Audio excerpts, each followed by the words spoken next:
We're delighted to be able to share time with all of you today, and I just want to thank as well and indicate my colleague Curtis Collins, who's here. If you could stand up and wave to the audience.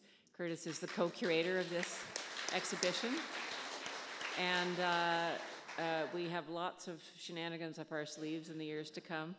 And Audain is kind of a sister institution to ours. It's another beautiful museum in nature, founded by a person, I just thought of this last night, with a maniacal obsession with Canadian art. So there you go, one at Kleinberg and one at Whistler. Who'd have thunk it? Anyway, it's been a great pleasure pulling this show together and working on the book. Dempsey and I got to know each other really well, and I feel so lucky. We've just spent a couple of days in between our duties here at the gallery getting the show ready for exhibition. We've also had a chance to go into the ROM and look at their beautiful old things that they have from the Northwest Coast there. And this morning, seeing a few extra pieces that are on display at the AGO from the Dundas collection, some of you might know, as well as the German boxwood carvings from the medieval period that were quite a hit with Dempsey and the gang. So got to know each other even better. But I wanted to give you all a chance to get to know Dempsey a little bit the way that I've been lucky enough to do, hearing the stories about his family and his beliefs and the creatures in his world and his career as an artist. So we're going to try and do all this in about an hour. So I started with a picture of this beautiful place, Dempsey, that you come from, and this is, what's the name of this river? It's just by the highway there. Oh, it's near Terrace, BC. It's in the Kitsilas traditional territory. It's called Cleanza Creek.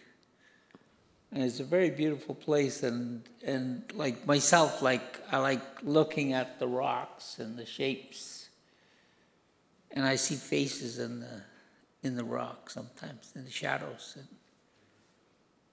And this place is very beautiful, and it's very peaceful, and it's near Terrace, BC.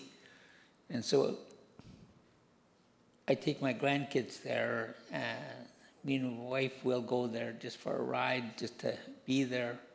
It's really beautiful there. And we those of you who've already seen the show downstairs will know that we've taken large photographs that were in the book that I need to say is available in our gift shop, and it's the perfect Christmas gift for everyone on your list. Sorry, that just came out. Did I say that in my outside voice? We took the photographs that Blaine Campbell took when we were all up there together in August, and we blew them up to be floor-to-ceiling height, because we quickly realized you can't look at Dempsey's work, without knowing the land, that having some sense of the environment that he made these things in. So everything is rooted in that, right? It's the territory, that land, and you just feel it so strongly in the beautiful things you make. I believe that wherever you live affects the way you are, the way you see. And I live there because I'm close to the nature, and I'm close to the animals, and I'm with my family, and it's not my territory, it's Tsimshian territory. But I've lived there now for 16 years because we started the school, the pre-decing school there.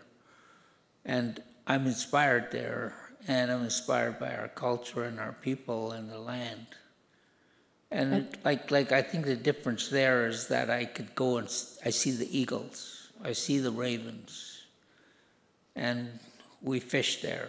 And so I'm close to nature. And I think that's what I mean, wherever you live affects the way you are and the way you see. And I think when we look at the wolf, for example, obviously it's an animal that's in your world that you see around you, but it's also, when you make the wolf, like this beautiful frontlet here, it's also about family. So I think the first lines in your book are, I am a wolf. My mother was a wolf. My grandmother was a wolf. Can you tell us a bit about that? Yes, our society, like the Tahltan and Tlingit culture, we follow our mother's side. My mother was wolf. Her name was Flossie Carlick.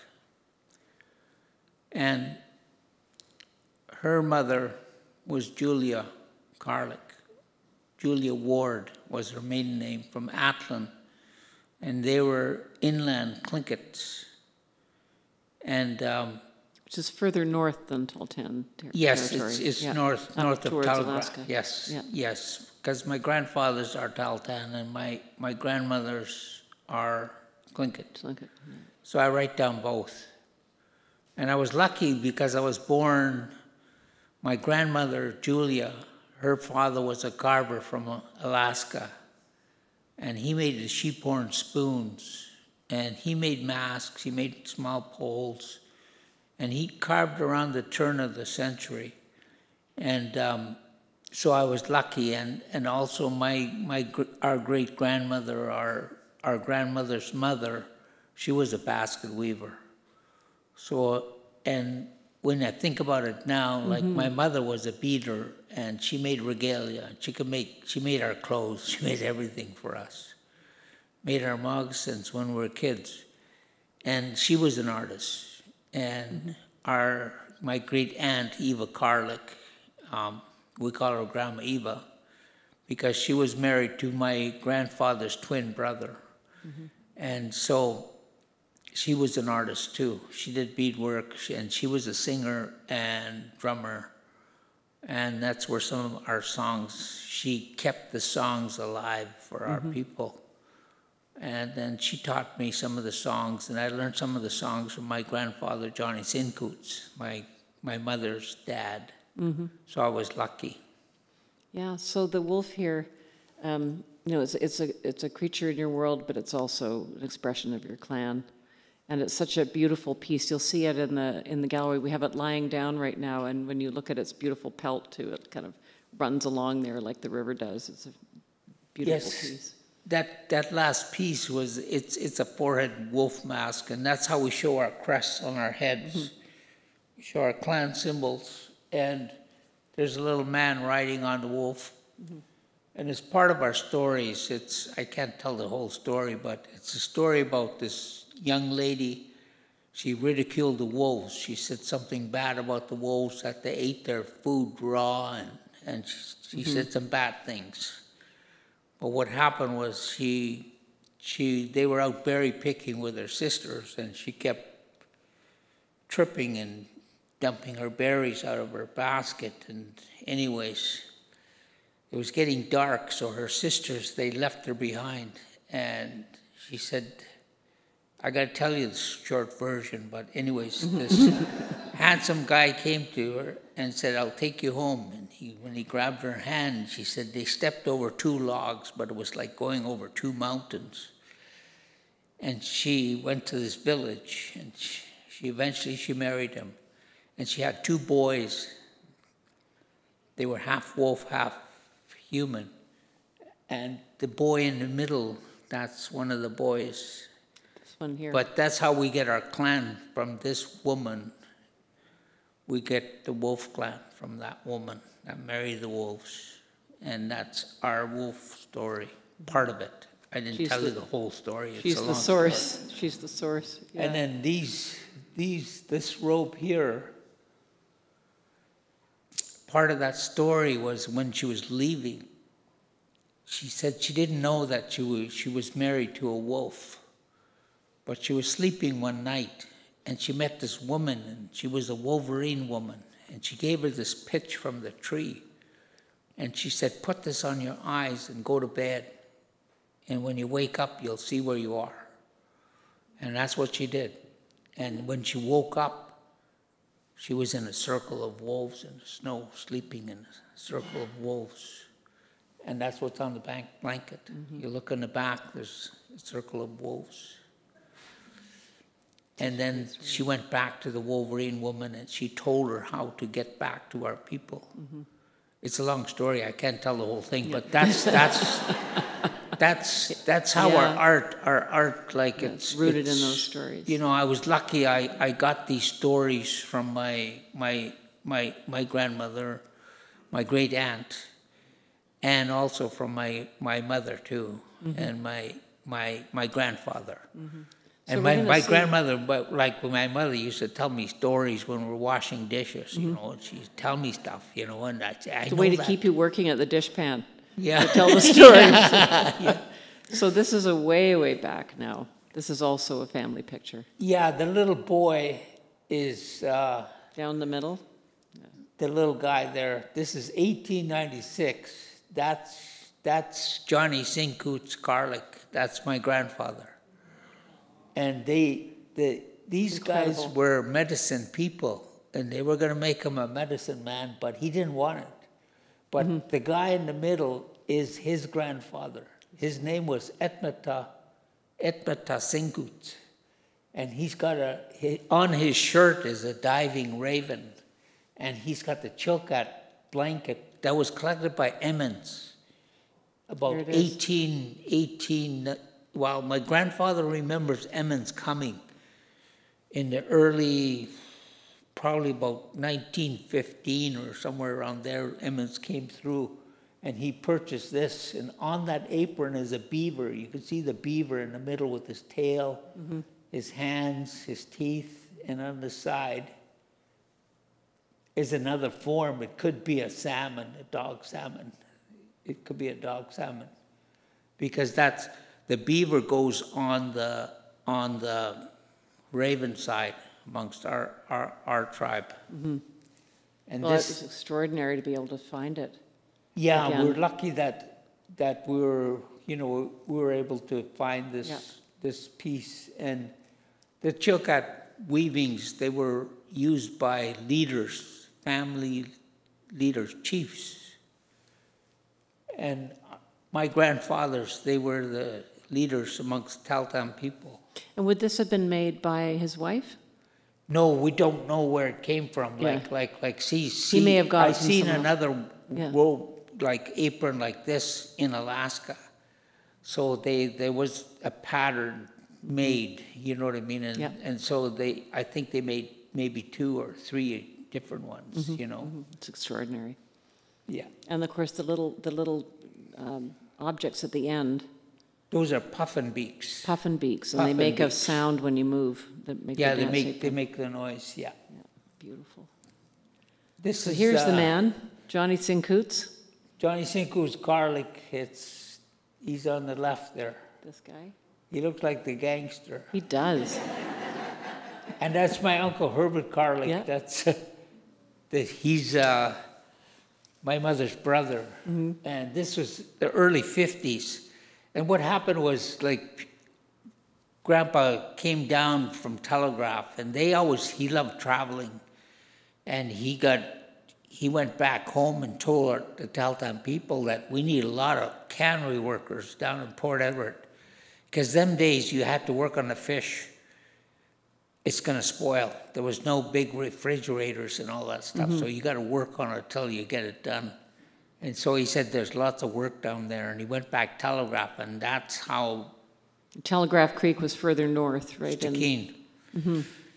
Anyways, that's how my dad got down to Port Edward. Down to and the he got a schema. job.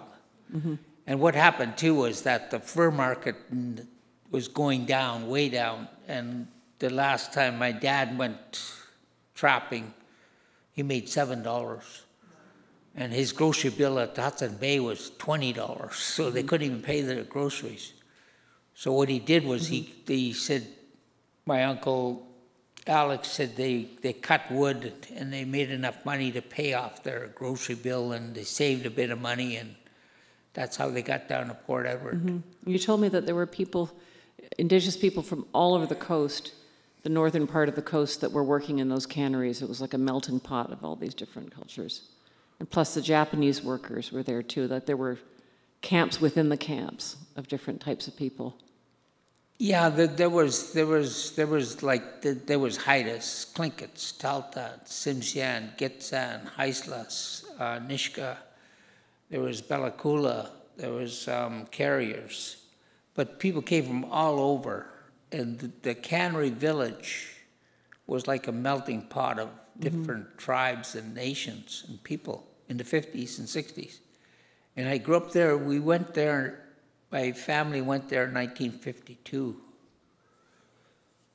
And at that time, there was a lot of elders there.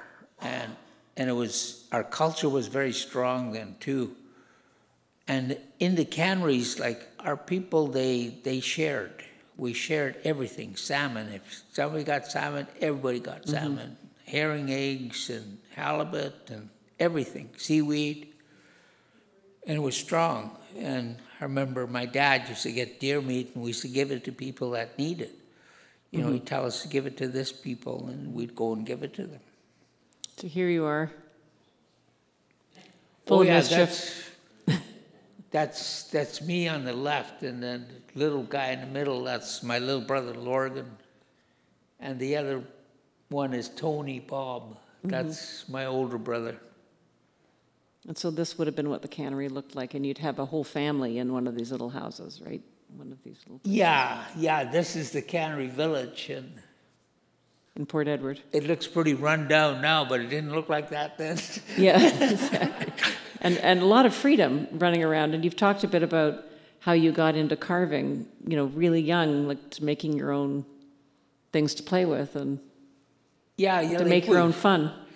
We were dressed up there, and we had our uptowners on. We called them our uptowners, and that's our nice clothes, because we You were look going pretty to town. spiffy. Yeah. We were going to town, so we had to put on our uptowners. And our uncle Bobby Kwok said, "You got to zipper your jacket just halfway up because that's really cool." So that's what we were doing. It looks That was pretty about good. 1950, probably 53 or 54 or something, you know. And my little brother Lorgan, like, he always wanted to come with us, and he was so young, and we didn't want him because he was young, and but He'd always be hanging in always there. get in there somehow. Love it. So, this is, You know, like when I was working there too, like how I started carving was like we always had food because we had our traditional foods, but we didn't have a lot of money. So what we did was like, you know, the old Simpsons here catalog, we call it the wish book. You know, we'd look in there and we'd see a gun in there or something, and we'd draw it out and carve it and paint it, and we made our own toys. We made bow and arrows, we made slingshots, you know, we made little canoes, and we made darts. We were always making stuff. and you told me That's about how I your, started carving. That's how I started carving. you've told me also about the cadet camp and about all the good food. That was the big. Oh, yeah, yeah. Oh, yeah, you know, like my friend there, Dale, he said, you know, like we got milk every day, and he said, you know, at home we only get milk if we're sick, he said, you know. Yeah, it's a good deal. We couldn't believe it. This is in Clear Lake Cadet Camp in Manitoba. And I was in there, I joined the cadets in 62, and I was in there for 2 years.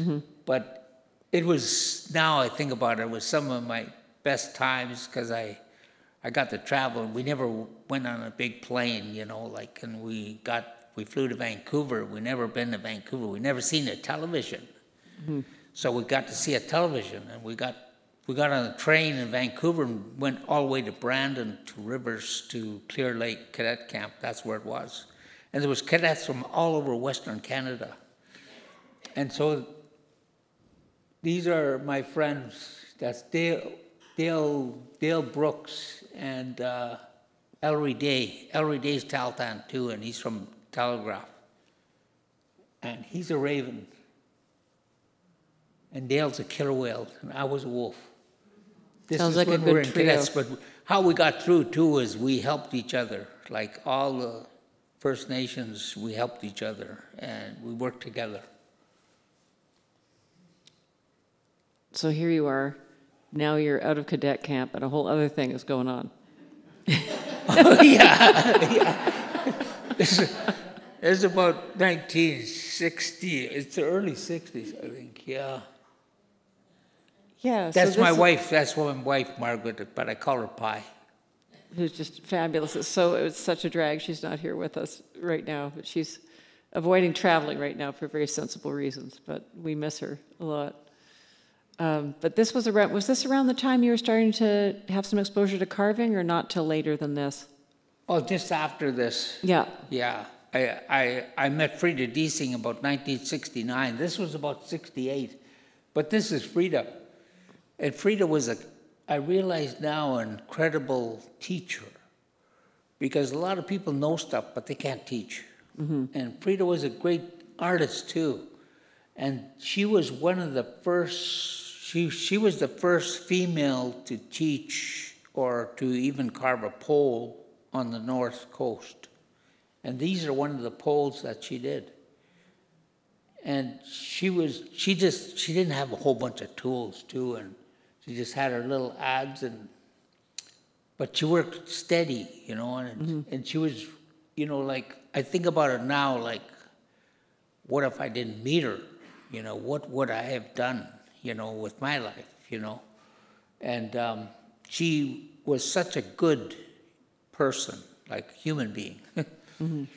And what I felt about her too was that she never really got her full credit as an artist because she was female. Because traditionally, like our people, the women didn't come around the carvers when we carved. And women didn't carve. But I realized then, like in '68, my friends, they bugged me to go to the classes with them, with Frida. And I told them I got no tools. So what I did was I borrowed my brother Tony's tools. I remember he had some carving tools, and he did a bit of carving. So I borrowed his tools, and I went to school with Frida. But I think about it now, like it was the best thing I ever done, because when I started carving with Frida, I had that old feeling of working with wood again and tools that I had when I was a kid. And so I thought, this is what I want to do. And I was lucky. I was lucky I found it, because most people never find out what they really want to do. So one of the first things one of the earliest pieces that's in the show downstairs is this old woman mask, which is kind of, you can see that in a way you're kind of making an homage to Frida and doing it your own way, but remembering kind of where you came from and who helped you. It's a beautiful piece. Yeah, I did this piece after I worked with Frida. But what happened, you know, like Frida was very smart. Like I didn't when we started, I didn't want to carve. I mean, I didn't want to draw, you know. And anyways, Frida sends me to Alaska to teach the kids drawing and our traditional ovoids and U-shapes and traditional Northwest Coast art forms. And then I realized after I drew about 10,000 ovoids with those kids, I said, that's why she sent me. You know, I learned how to draw, you know. Smart lady. Because what was happening was I couldn't get any better because the drawing, and what we found now is that the better the drawing, the better the painting, the better the drawing, the better the carving. Because the drawing trains you to see.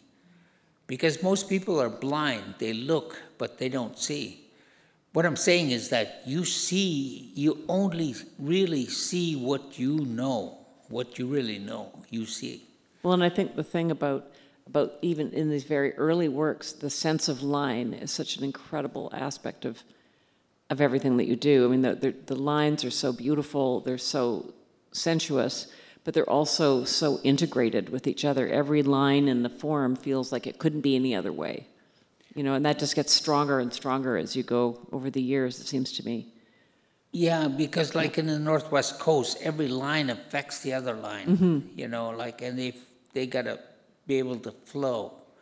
You know, and what I realize now, you know, you have to know how to draw. You have to know how to draw, because drawing makes you see and trains you to see. Also, drawing is the key of everything. It's the foundation of art. And that's what I realize now. And like, when you look at my pieces in there, on all those lines on the wood, I drew them. I carved them. Yeah. I painted them. I sanded them. So I know every line. But I had to think about it. Because when you're working on a form like this, like you could draw a piece on a piece of paper, but you can't. You have to be able to translate it to a round form or shapes. And it's tricky, because certain eyes will fit on certain forms, but they don't fit on everything. And so what I did was I did how I did my homework was through teaching. Frida sent us to Alaska to teach. And then anyways, when we were teaching in Alaska, you know, like Phil Jensi, he's a great jeweler, he phones me up, he says, you know what? They said, we taught for nothing. I said, what do you mean? We got paid, right, in Alaska. But what they did there to us, the First Nations artists, we had to donate a spoon or a bowl or a mask or a box or designs just to be able to teach our own people at the Torm Heritage Center. So they ended up with, anyways, Phil said, you know what? He said, now that our art is known, those pieces are worth more than we ever got paid for. That's where the perils of being so successful. Yeah. Exactly. You wish you hadn't been so generous way back then. So here's a picture of you in your basement studio in the early days of your marriage with Pi, and babies are coming along and you're making your career. And now you're starting to show down south. Yeah, and you can see that killer whales on the desk there. Yeah. But I work on about 4 or 5 things, but I want to finish the other part of that story because what Frida said, Phil Jensi said, we did it because Frida said to go teach. She told us we got to go teach, so we went. Anyways, and Phil said, we did it because Frida said it.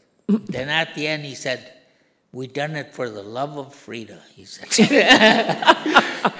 And then I realized now, we're still doing it, and we named a school after her, and also we're still teaching. So Frida was pretty tricky. Yeah, she's got you well organized. One time she calls me up and Frida says to me, you know, like, I can't teach you no more. I brought you far enough. And I said, what did I do? And she said, you didn't do nothing. I said, and she said, if you want to go the rest of the way, you got to go by yourself. So she kicked me out of the nest, and I was mad. I was mad because she kept teaching Don Yeomans, you know. And Don Poor old Don. I was competing with Don Yeomans, you know. Oh, well. And so it made me really mad, and I decided. But when she sent me to Alaska, I found our relatives up there, our Tlingit relatives. And I started dancing, and I started learning the Tlingit art, and I started seeing the old poles, and we started dancing with Esther Shea, the Jackson family from Tongass. They were part Tahltan, and they're close. Well, they're relatives to us now, you know. But they were, and I was just lucky I found them, you know, and. Absolutely. Because the best carvers were the best dancers, the best singers, because the dancing goes with the carvings. And, you know, like I was in the British Museum and you know, it was so emotional there. And I was with this Tlingit person from Alaska. She was an artist, and I said, you know what? We got to sing some Tlingit songs here. She said, why? I said, well, these pieces have not heard a Tlingit song for over 200 years. So we did. It was, it was powerful. It was just, and that happened to us too. We were at the British Museum, and we opened it with my family, Linda and Virginia, and we opened that gallery there at the British Museum for the Northwest Coast. And that was really powerful, because when we sang, just feel it. And there were some Maori people there, and they said that to us. She said to my sisters, you guys are not commercial artists. I mean, we don't get paid for dancing. And he said, no. And he said, why did you ask us? And they said that, well, when we came in that hall, they seen our ancestors coming in behind us. It's amazing, that collection at the British Museum. They restaged it. It would have been about 20 years ago. Yeah. But I remember going into there with, walking into that with Jim Hart, who's a great Haida artist that some of you might know, and we walked into the British Museum, and of course the only work of art in that hall, that rotunda hall at the British Museum, is 2 huge poles. And Jim was like, well, of course they're going to put the best stuff out. There's no other world culture like the Northwest Coast, so I thought Yeah. that was funny. I was worried he might feel like, the pole is so far from home, and not at all. He was like, see, this is, this is the best they got. So this is a really important mass for you from your earlier days. I did this one, and it's about, there was a person that was the keeper of the stories, and he lived with the elders, and he had to learn the stories like word for word. Otherwise, he couldn't be the keeper of the stories or the historian of the tribe, of the nation. And he knew so many things, like about the clan history, the clan stories, the ownership, the territories, the names, the traditional names, because names went with territories too, and ownership rights. And if there was a dispute between the people, they would consult him in the feast. And once he spoke, that was it. That was the law. Then it would settle it. They would pay the people that were offended or whatever. That's how they would settle it. And they call him the smart one because he knew all these things. He knew so many things. And then I realized one day I got this idea, and I just drew him down really fast. And I thought about it like, who's going to know there was this guy called the smart one and in the future? So I drew him out, and then I started him. And I was working on the show in '89, and I was getting close to the end, and I did about 30 pieces in the show, but he kept coming to me. He kept coming to me every night, and I was trying to sleep, and he kept coming to me. So I thought, I got up that morning and I started him. I just knocked him out. I just roughed him out real fast. Anyways, you've seen the picture of me in my little basement there by that little window. I put him by that little window, and there was light coming in. And I went up to get coffee, and I came back down, and it was dark in there. And I just going to turn on the light, and I looked at the smart one, and he was looking at me really strong. And I said, "Holy shit, he's there," I just left him, and I studied him, and I let him finish himself, and I just sort of helped him on his way. Helped him out, Yeah, exactly. And then I realized at the end he was smarter than me because he ended up the way he wanted, not the way I thought of him. Exactly. But then now I think about it, but that's the way he's supposed to be. That's what art is. And he turned out better than I ever thought. And it's one of my best masks it is. that I ever made, and I didn't know it at the time, but like one of my teachers too, like Bud Mintz told me, like when I do stuff, I forget about them, because, and I don't show my stuff in my house because the faces will come out again somewhere in my pieces that I've done, and I don't want that, and I sort of forget about them because I got to get better, and I got to do new stuff. Like the creative part, I don't say, well, today I'm going to be creative. It doesn't work. You got to live it. And that's what I do. And I think about things, and I think about it for years or sometimes, and then my ideas, they'll come in bunches too. Like I used to work on 20 pieces at a time. Yeah, so this piece that's on the cover of the book, for example, there's a section of the wall downstairs where there's a bunch of very similar pieces that are. Yes. It's kind of like you found this moment, and they're so beautifully integrated in terms of the shapes and the form, the way they all fit together. It's you hit some kind of sweet spot in the late '80s, like '86, '87, '88. Oh yeah, my working stuff, hard. My stuff started to change in the early '80s, and I don't know what happened. I thought about it, but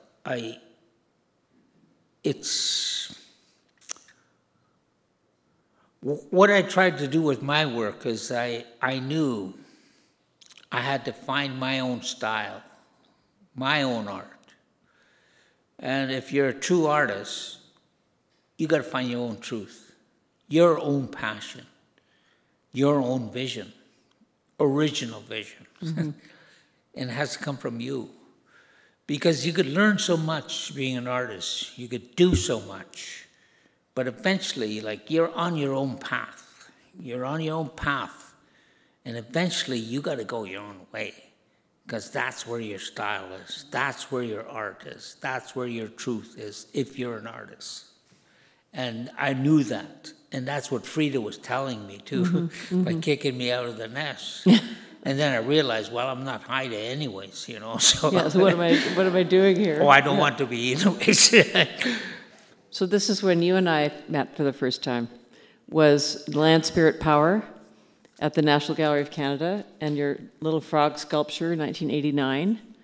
And I remember I came up to see that show, and you were there, and I interviewed you, and I was really taken with, we decided to put this little guy on the cover of the magazine, and I remember asking you, you know, when you're making something like this, like, when do you know that it's finished? And you said, well, when I go out of the studio and I come back in and it's alive, then I leave it alone. And I thought, you know, because it really, as you'll see when you go down to the show, if you come around the corner and you see this little guy, it's like, you know, you do feel like you've kind of walked in on someone who's, you know, very convivial. And it's just an amazing, amazing creation. And of course, standing sculpture. It's not a mask. It's not a headdress. Mm-hmm.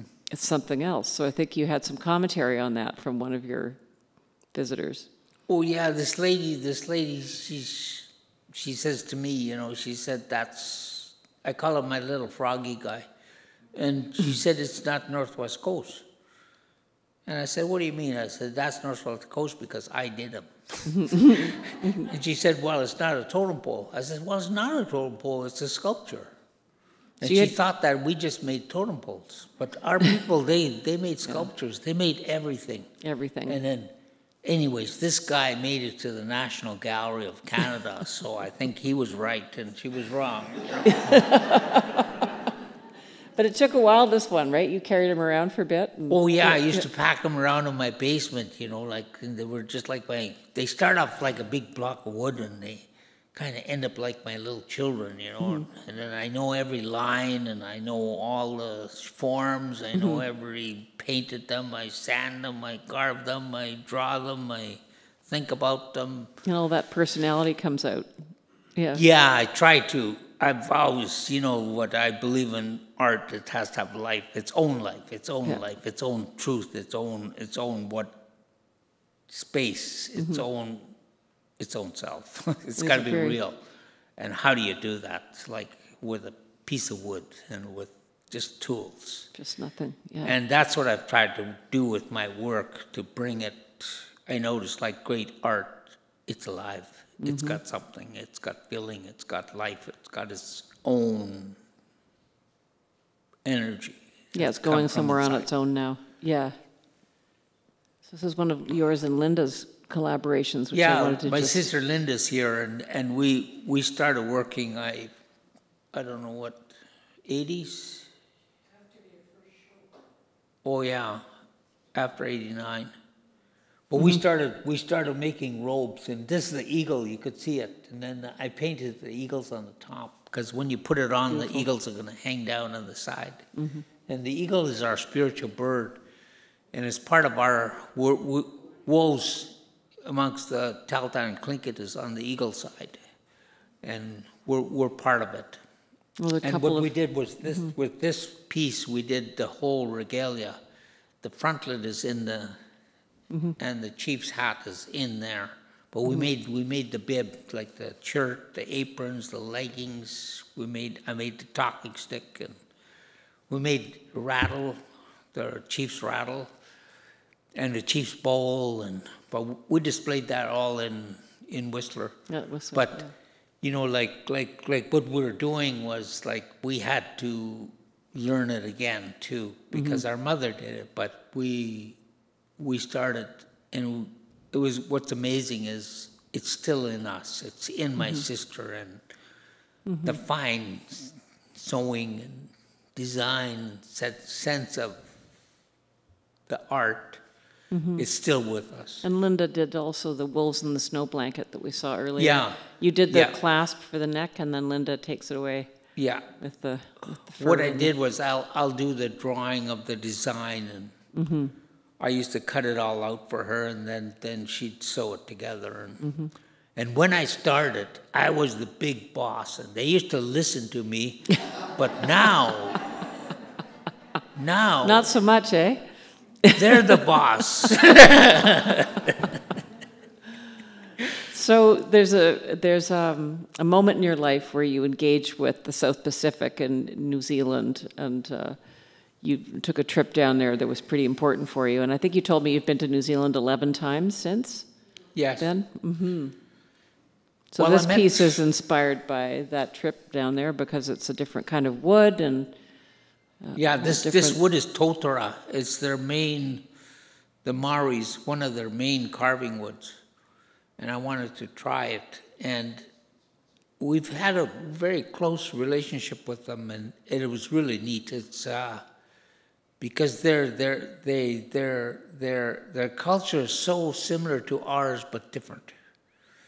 You know, they're carvers, they're basket weavers, they're painters, they're canoe family, they're longhouse people, and then they're sea people, and so there's so many similarities, like in their weavers.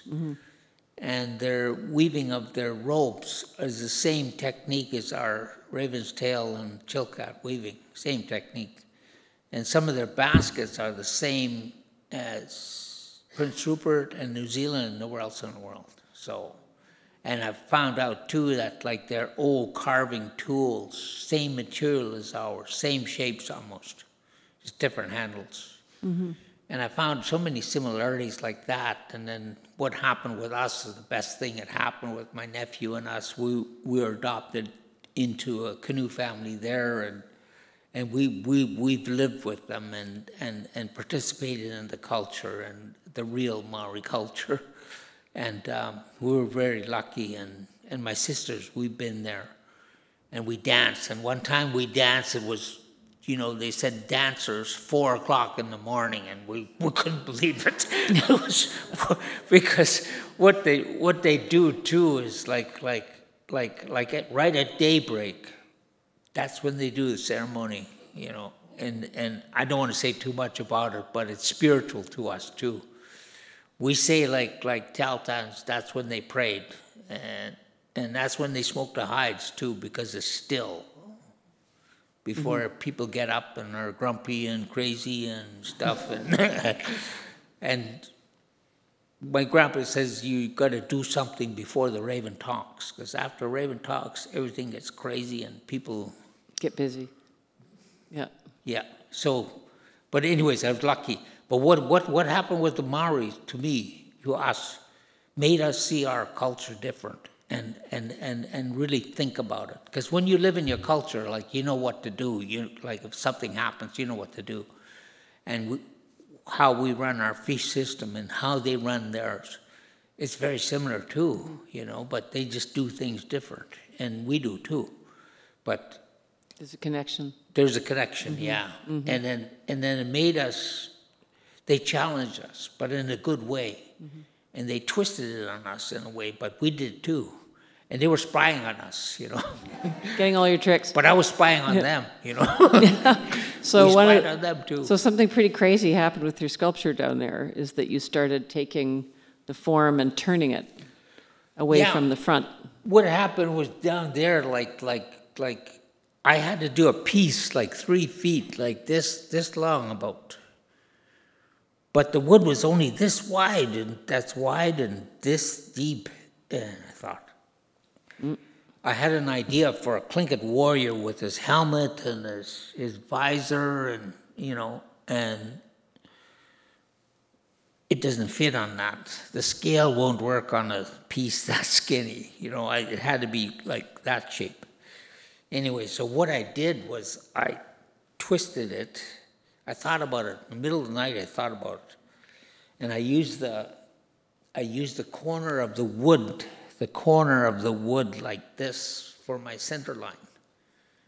And the nose. when you look at those pieces in there, the center line is the corner, like that corner is the center line. You're working with one plane there, one plane here. like you're working like this, one plane this way, one plane this way. Technically, it shouldn't work, but I could make it work. And I could bring out the whole thing inside that with just those two planes. And then I wrap it around the back to make it this three-dimensional. incredible feeling of something transforming, though, in these works. Yeah. When you walk around them, their eyes kind of follow you. It's like there's another one I think we have here, yeah, transformation. And I put them right into, I put it into sculpture. And I sort of put sculpture on the wall in a way. And it was a challenge for me. And I did so many carvings, like eventually you have to change, you know, like this one friend of mine, he did, you know, like women, they always want the eagle and raven lovebirds bracelet, you know, and he said, if I have to make another eagle and raven lovebird bracelets, I'm gonna puke, he said. But that's why I quit jewelry. You know? Yeah, exactly. No, I realized that I'm a sculptor.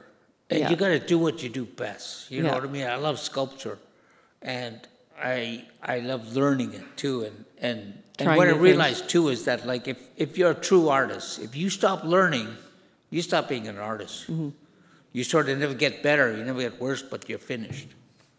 Here's the school. I just want to show them the school. Yeah, that's our school. That's it's Frida just such a Dies's great school. place, and you're just mentoring about 12 students Ken, a year yeah, Ken and some of our students. Yeah. We've been teaching them, like, doing totem poles, and the school is really, really important because now we found the next generation of artists for our people, and we've shared it. And while it was Frida's vision, but it was ours too, you know, like, and I think too is like Frida never got full credit because, but the teachers were the people that really revived the art. And Stan and I and Ken and my family, we're part of that, you know, the revival. We stayed with our people, and we've done many, many blankets for our people. My sister Linda, you know, and we've done a lot of things for our people, you know, because that's what I thought about my work, like we got to give it back. Just wanted to ask you to talk just quickly, too, about this theme of the environment, which is, I know, so important to you, and what's happening in your world with the fish. Yeah, I did this piece. It's made out of birch, and it comes from Saskatoon, and I've been working with my friend Mikey. His name is Mike. We call him Mikey. His name is Mike Koseluk. He's Ukrainian. Anyways, he made this little talking stick, like he made a little cane, like, and he said, I said, what is that? He said, that's a Ukrainian talking stick. He said, I said, you never made them? Yes, we did. He said, it's right there. So he says to me, you know, you gotta carve something on there. Yeah. You know? And the first time he met Lionel Grant is like the Michelangelo of the Maoris. Okay, this guy's incredible. You could Google him. He's incredible. Anyways, Mikey meets him, and the first thing he says, make me a chicken. Lionel just looked at him, you know, and I think Lionel could have killed him. He doesn't do chickens. You know. Chickens. It's like your grandson asking you to make him a penguin. Dempsey had to make him a penguin, and the kid was like, well, my grandson too. I told me, you know, like I'm trying to teach him, right? And I said, well, what do you want to make? He said he loves penguins. We took him to New Zealand to see the penguins. Anyways, he said, I want to make a penguin totem poles. And I said, we don't have, you know, penguin totem poles. And you know what he said to me? He said, I thought you were a master carver.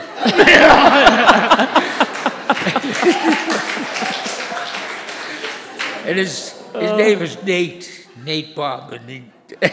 And I thought, oh, shit, I got to make a penguin, I guess. So him and I, we made a penguin. It's a very nice penguin too. Yeah, really I've seen, nice. there's a picture of it in the catalog. It's not probably the work you're most proud of, but maybe it should be. So This is our country. This It's is the up in the great, Stikine. It's the great, yeah. That's where we fish. That's Eddie Frank. He was one of our elders. He's passed away now, but that's his cannery. That's take it out. We take it out of the river and we wash them there, and he's cleaning them, and then we take them on shore and jar them. But these are the fish we caught. We could catch 50 in no time. We catch 100 a day, and then we all work on them and share them and dry them and jar them mostly. but it's changing up a bit now, eh? Yeah, we used to call him Fast Eddie, because that's where he fishes right there, Eddie Beautiful. Frank. It's our last slide today. Talking about the environment and the salmon, like we're losing our salmon slowly, and I realize too that we're the last cannery generation of First Nation people that lived in the canneries, worked in the canneries, fished in the canneries, and I'm concerned about the loss of the salmon, and that's what that vessel was about. I got Mikey to turn it on a lathe for me, and I'd give him the shape, and he'd do it. And I'd never done that before because I made the whole thing myself.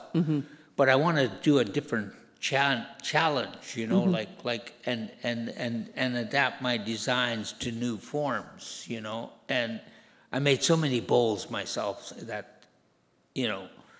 So what I did was, that's how I made those big vessels. I call them vessels, but I made them, and then I would design them, and then I would carve them, and that's what I did here. And I cut out the negative spaces, and I almost made a mistake, like I was going to cut one more lower part, but that would have ruined it.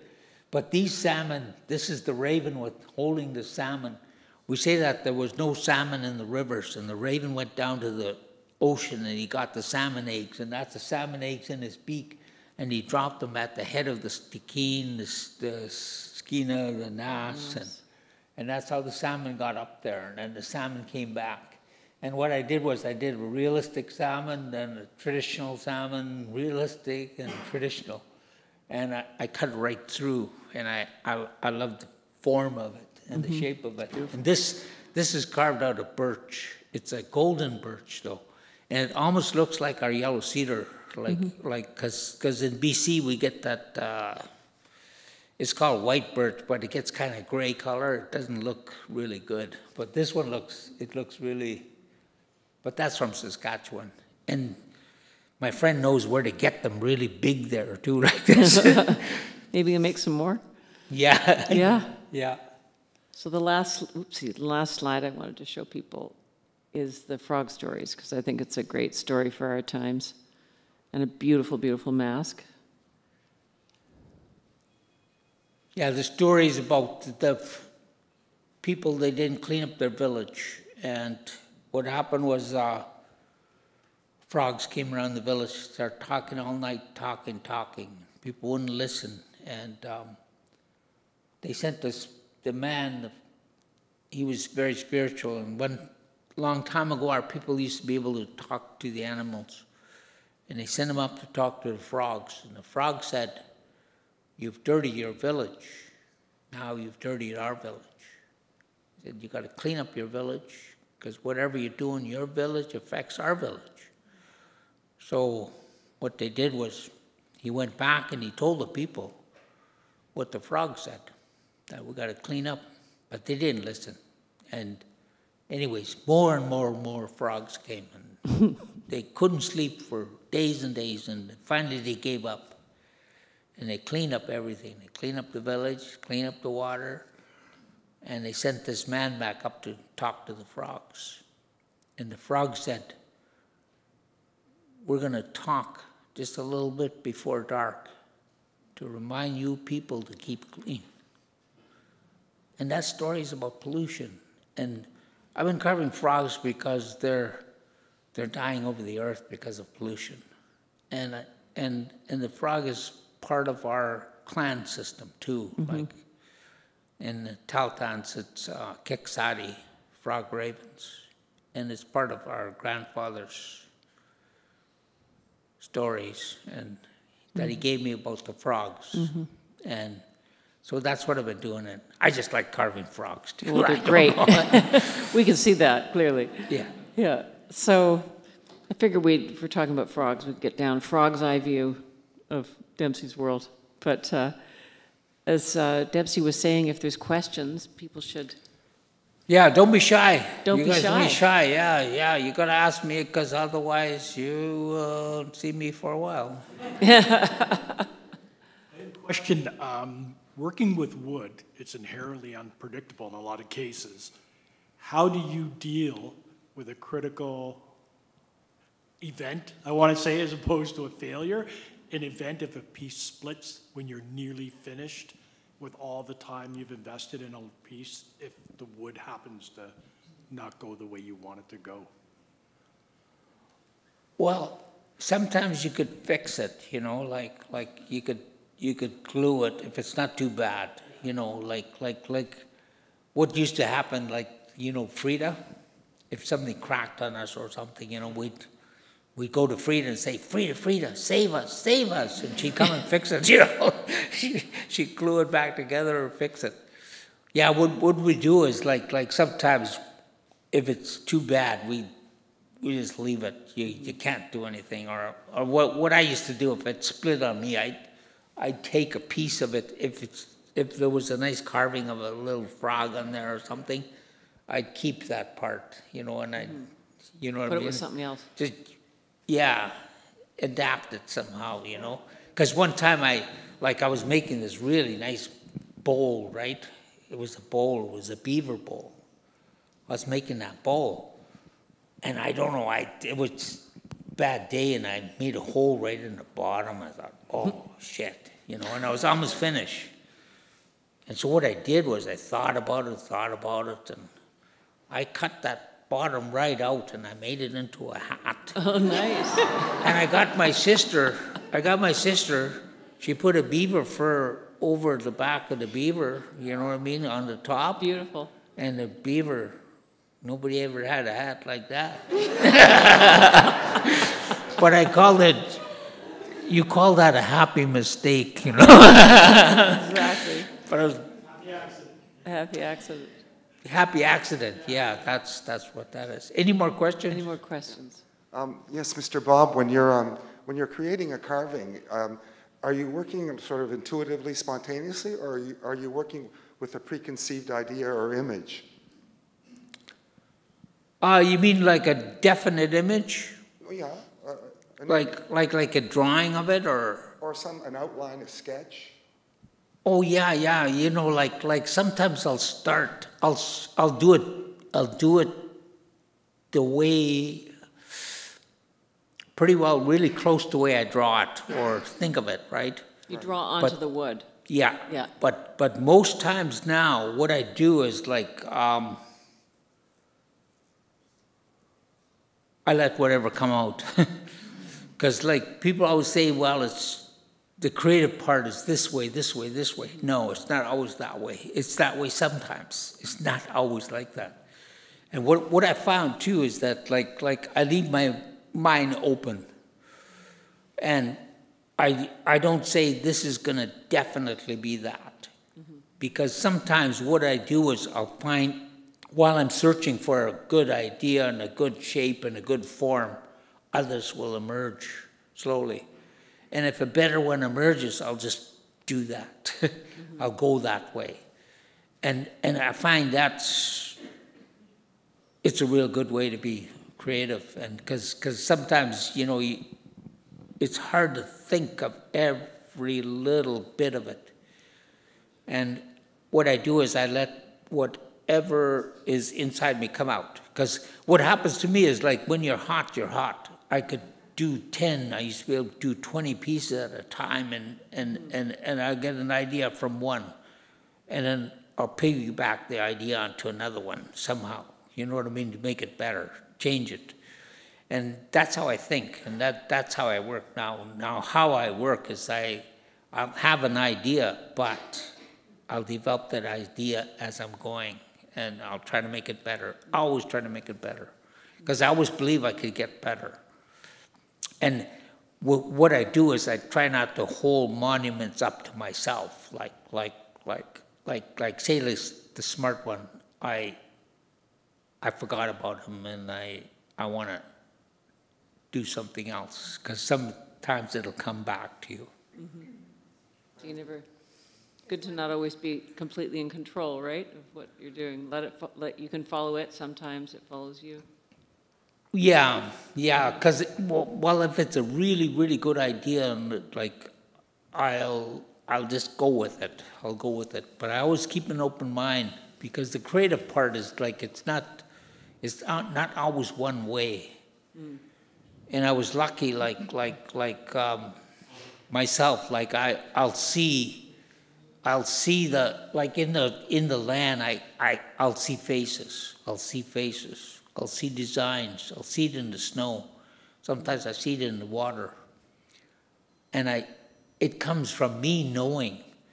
Like one time I was at the Museum of Modern Art, and I was looking at Monet's water lilies. And I was just struck, like, because the light was coming in just perfect. And what I saw in the water lilies were masks, hundreds of our masks. And I thought, oh, these smokes. And then I kind of snapped out of it, and I thought, he didn't paint masks. He didn't know masks. I know masks. It's like you see what you know. That's what I was talking about. You see what you really know, and that's what I saw. But I saw some really good masks there. And sometimes, like it's always different too. Sometimes I'll dream it. I'll see it. I'll see it, and I'll dream it too. And so it's not always the same.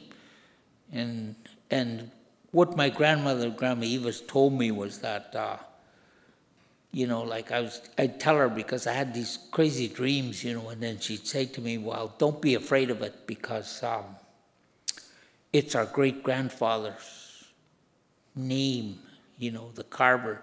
It's coming out in you again, she said. And she said, too, that our people, we're going to dream our art back. That's what she told me. And I believe that. She was right. And this one guy went to sleep one time in Whitehorse. He's Dene. He's from inland. He dreamed back 51 songs, and they sang those songs to the elders, and they were all correct. 51 songs he dreamt back. That's incredible. But it's still there. It's still there. And what I realize now, with our young people in our school, what's incredible is our art is still there in our people. We just got to get it back out somehow, with the young people, and we're lucky. It's still in our people, and it's... Are you doing that with your school? All the work you're doing with young people?